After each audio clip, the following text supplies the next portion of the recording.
There are 7 things that I stopped doing to become more articulate in my communication. Some of these things I've mentioned in previous videos, some of these things I haven't. But all of them, when they are put together, they have really helped me to power up my communication and to become more articulate when I speak. And I'm sure for you, as you watch through these lessons, I'm sure that you might think to yourself, that's something that I should stop doing too. Maybe it's mindlessly scrolling through social media, which pretty much all of us are guilty of. For me, when I am procrastinating, when I have something difficult at work I need to do, but I just don't want to do it, I pick up my phone, I open LinkedIn, I open Instagram, and I just scroll through the posts that I see. Most of the time, I wouldn't actually read the post, I just read the first couple of lines or look at the pictures and then go on to the next one. After a while though, I realized how mind-numbing this was and how much of a waste of time it was too. Because I could spend 10 to 15 minutes scrolling through Instagram or scrolling through LinkedIn, and that's 10 to 15 minutes that I wouldn't spend working. Or I could have used that 10 to 15 minutes reading a book or reading an article, doing something to help me expand my knowledge base or to learn a new skill. Now that 10 to 15 minutes every day might not seem like much at all, but when you accumulate it, that comes to about 70 to 105 minutes per week. That's roughly 1 to 2 hours per week of reading time that I have missed. And that's only assuming I spend 10 to 15 minutes one time every day scrolling through social media, and you and I know that probably never happens. So I said no to mindlessly scrolling on social media, and I would pick up a book instead. And when I did pick up a book, I made sure that I wasn't reading passively. You know, when you open the page to a book and you just read the words on the page, you don't really think about what you're reading, and you certainly don't highlight what you're reading, and you certainly don't take notes on what you're reading either. I did find that reading actively instead of passively takes more time, and you do get through a book a little bit slower, but you walk away from reading that book or from reading that chapter actually remembering what you read. And for me, this was so valuable because I didn't waste my time reading. I'm all about optimizing my time, getting the most from every minute that I have during the day. So I developed a routine of highlighting key points that the author was talking about in the book, of highlighting words or phrases or sentence structures or styles that the author used in their writing that I wanted to incorporate in my communication. I would do this manually if I was reading a physical book, or I would do it digitally using an app like Readwise, which is especially helpful if I'm reading a book on Kindle or an article online. Recently, I was reading this article in HBR when a team member speaks up and it doesn't go well, and I really like the structure of this particular sentence. Conversations that matter, that go into new territory, and that develop learning are, in their nature, challenging. I liked the repeated use of the word that in the sentence 3 times, which I felt really helped to give that sentence a lot more emphasis. This style is called anaphora, by the way. So because I have the Readwise app and because I have the Readwise plugin installed in my web browser, when I come across this sentence that I want to remember, I highlight it and it automatically goes into and gets recorded into my Readwise account. But the brilliance of Readwise doesn't stop there. I also have my note-taking app, Obsidian, linked to Readwise. So whenever I make a highlight and it's recorded into Readwise, it is exported into Obsidian as well. And this pretty much happens automatically. So when I go into Obsidian, there's a folder called Readwise, and that is what holds all of my highlights that I have stored in my Readwise account. You can do exactly the same thing with Notion, with Evernote, with Google Docs as well, and with many other note-taking apps that are out there. If you have never checked out Readwise, if you've never even heard of it, then I highly encourage that you take a look at what they're doing. It has absolutely transformed my knowledge building and transformed the way that I read and the way that I highlight and the way that I take notes as well. I do have an affiliate link, which is on the screen below and also in the description.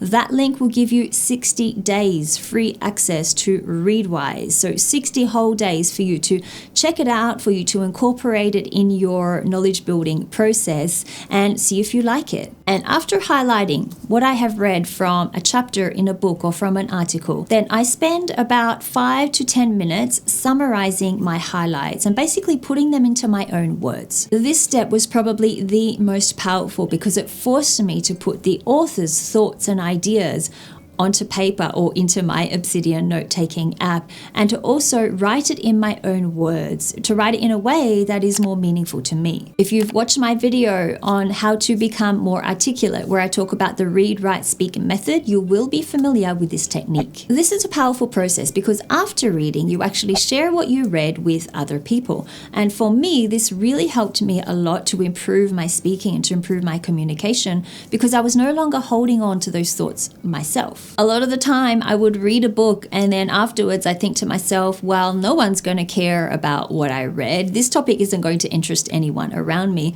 And I would keep everything that I read to myself and never share it with anybody at all. And to be honest, part of me was reluctant to share what I read because I wasn't sure I'd be able to explain it or to summarize it in an interesting or a clear way. But after using the read, write, speak method to share what I read, after a while, I realized that I wasn't too bad at sharing what I read. I wasn't too bad at explaining things either. And other people were actually eager to learn and to hear what I had learnt about. Over time, I could hone in on the steps or the key points and explain them in a way that was clear and concise. I'm a visual person, so the fact that I had written the key points, highlighted things, and written my summaries of what I had read, this helped me a lot when I went on to explaining what I read to other people. And by explaining what I had read out loud, it reinforced my learning because it layered on top of the reading, of the note-taking, and of the summarizing that I had done previously. And it forced me to revisit the content once again. Another step that helped me to refine and to polish the summaries of what I had read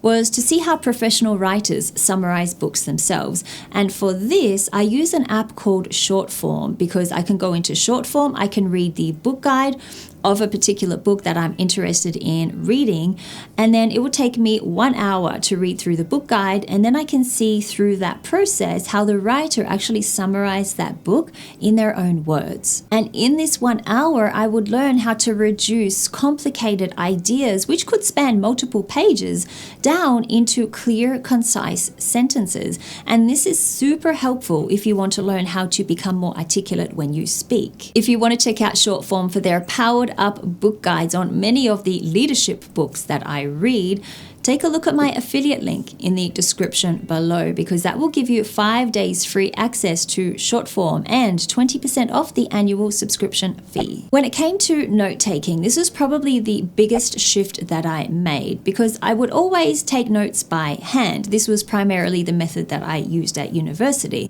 I would take them by hand in a notebook or in a digital document like a Word document. When I first learned how to learn, these were really the only methods that were available. But over time, as I read more books and as I took more notes in notebooks or in Word documents, it became too cumbersome and difficult to find the notes that I had taken. I'd have to go by memory and think about what book did I read that key point in? Where did I take notes? Did I take it in a notebook? Did I take notes in a Word document? Then I'd have to go through that resource, the notebook or the Word document, and scroll through and actually find the key point that I was looking for. Sometimes I wouldn't actually find that key point, so I just have to get rid of that idea, dump that idea, and move on to something else. Then, a couple of years ago, I know I'm really late to the game, but I learned about digital note-taking apps, and I learned that they allow you to organize your notes better, and they also can allow you to search for certain keywords or things that you have written about. So when you think you want to look for or find a specific keyword or a phrase, you can do a search and find that pretty much immediately. After looking at various note-taking apps, I looked at Notion, I looked at Evernote, I finally landed on Obsidian because I discovered that Obsidian will allow you to use their app offline. I'm not always connected to the internet. I don't always have the Wi-Fi turned on in my home. So it was really important for me to be able to access and use those notes offline. And another thing I loved about Obsidian is that it also allowed you to search for specific keywords or phrases that you want to look for amongst your notes. For a while, the way I would use Obsidian is I would manually type in my notes from the books that I read or the articles that I read. And every time I made a highlight, I would manually type in what I highlighted as well into Obsidian. Then I learned that if you have Readwise, and if you have your Readwise account synced to Obsidian or to whatever note-taking app that you use, then every time you make a highlight that is recorded in Readwise, that highlight is automatically exported into Obsidian, or again to whatever note-taking app that you use. And for me, this was invaluable because it eliminated that whole step of me having to manually type in my notes or type in my highlights into Obsidian, which, as you can imagine, took quite a bit of time. You're probably wondering, how does all of this help me to become more articulate? Well, I first highlight the word, the phrase, the sentence structure, or the style that I like and that I want to incorporate in my communication. This gives me first exposure to that new style or to that new word or phrase. These highlights are recorded in Readwise, then exported to Obsidian, where I read them and review them, which gives me second exposure to them. And here's where it gets interesting. So we're at the Obsidian note stage. So every time a highlight from Readwise is exported into Obsidian, it creates a separate note within Obsidian. I go into that note, I add into that note my own thoughts. I use examples of how I want to use that word or that phrase or sentence structure or style in my own communication. And this really helps me to apply what I learn. All I have to do from that point is to use what I have learned in my communication, in my spoken communication, which naturally helps me to sound more articulate as a result. There is a link to the Readwise app in the description below. This link is my affiliate link, which will give you 60 days free access to Readwise to really give you a good chance to use it, to check it out and see if you like using it and incorporating it for your knowledge building too. For Obsidian, I use the free version of Obsidian, which is absolutely fine for most people watching this video. So if you want to check out Obsidian, get the free link and see if it works for you. I will put the link to that in the description below too. It is something I absolutely recommend if you're somebody who takes a lot of notes, if you've got Word documents everywhere, if you've got notebooks everywhere with different notes, and then you try to recall and you want to remember where you wrote or where you put this note.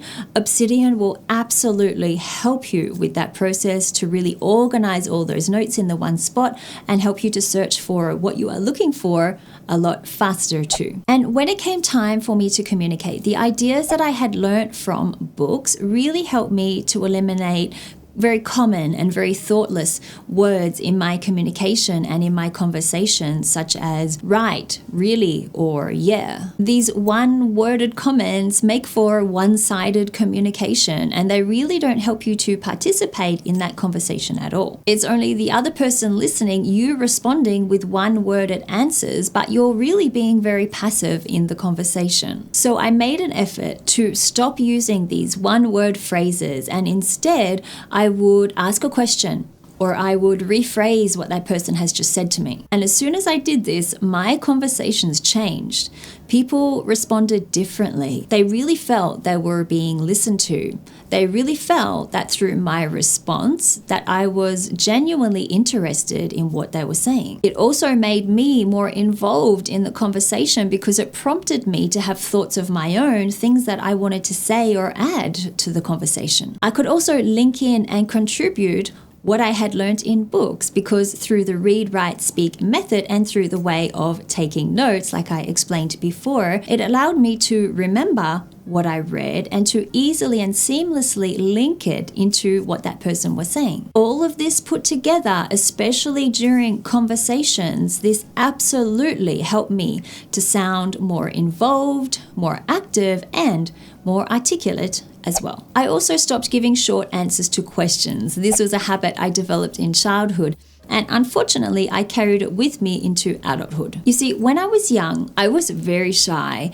and whenever I was asked a question, I would always give the shortest answer possible so that the attention would be quickly taken off of me. This led me though to develop the habit of answering yes or no, or the shortest answer possible to pretty much every question I was asked. But when I decided that I wanted to become more articulate when I speak, I knew that this was a habit that I had to kick. topic. So I made a conscious effort to elaborate more whenever I was asked a question. If somebody asked, "What did you think of the movie that we just saw?" instead of saying, "It was good," I would elaborate and try to think of why I thought the movie was good. What did I like about it? What didn't I like about it? What surprised me? What was disappointing? Would I recommend it? I realized there are many things you could say in place of a very short answer.